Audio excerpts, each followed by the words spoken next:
Hello everyone, it's me Dr. Zainab and I hope you're having a great day. Today I am here with our new topic, that is the abdominal aorta and its branches. It is very important topic and I hope that I will made it very easy for you. So let's start our topic. I have already draw a diagram for you. As you already know that the aorta arises from the left ventricle. So when this aorta arises from the left ventricle, it gives two branches to the heart. That is the right coronary artery and the left coronary artery. Okay. So this right coronary artery, it arises from the right or anterior aortic sinus, while the left coronary artery arises from the posterior aortic sinus. So these arteries will supply the heart itself. Okay. Then from these two arteries, ascenda moves up via ascending aorta. Ascending aorta gives branch, that is the brachiocephalic artery, which then gives the right subclavian and the left subclavian artery. Okay. So then comes the arch of aorta, and to the left side it gives the direct left common carotid artery and the left subclavian artery. Okay, so there is no left brachiocephalic artery. Okay, then after that there is descending thoracic aorta, after that thoracic aorta, and when this thoracic aorta passes through the diaphragmatic hiatus at T12 level, it becomes the abdominal aorta. So this all is abdominal aorta, and today our topic is abdominal aorta and its branches.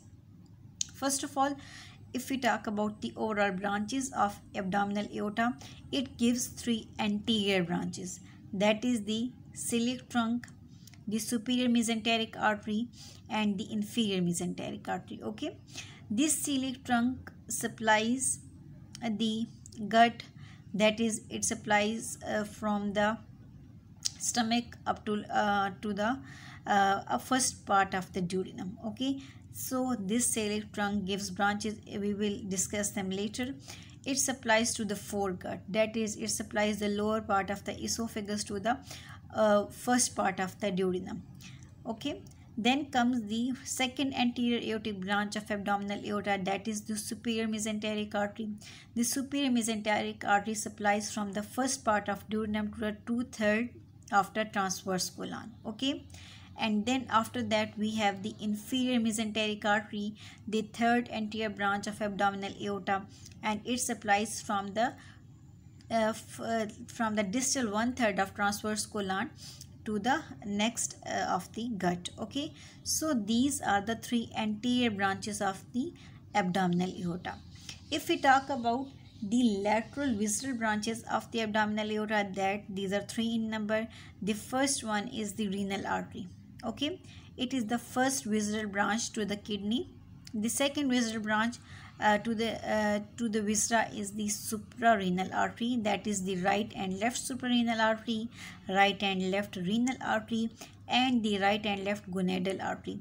These gonadal arteries will be testicular artery in males and ovarian artery in females. Okay, so up till now we have discussed that abdominal aorta gives three anterior branches, that is celiac trunk, superior mesenteric artery and inferior mesenteric artery.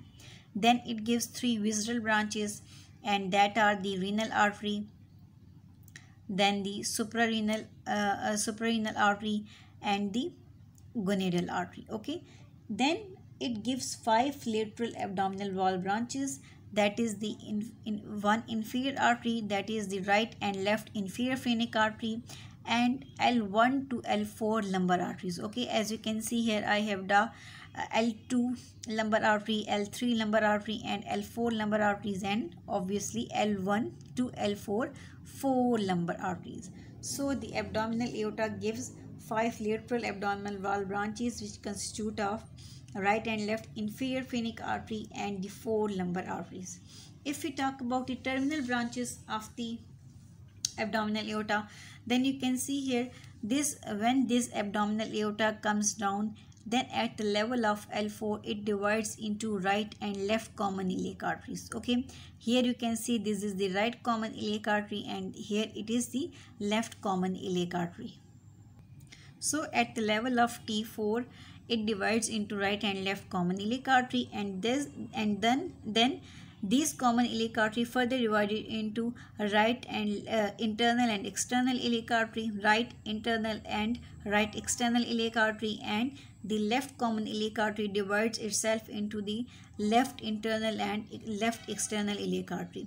What is the end of this all? Abdominal aorta. So you can see here, this is the end or the terminal part of the abdominal aorta, which ends in the form of middle sacral artery.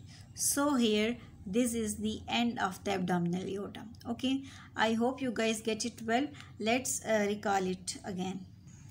So after crossing the T12 hiatus of the diaphragm, the abdominal aorta gives three anterior visceral branches, that is the celiac artery, superior mesenteric artery, and the inferior mesenteric artery. Okay, then it gives three lateral visceral branches to the viscera, that is the suprarenal artery, and the testicular or ovarian artery.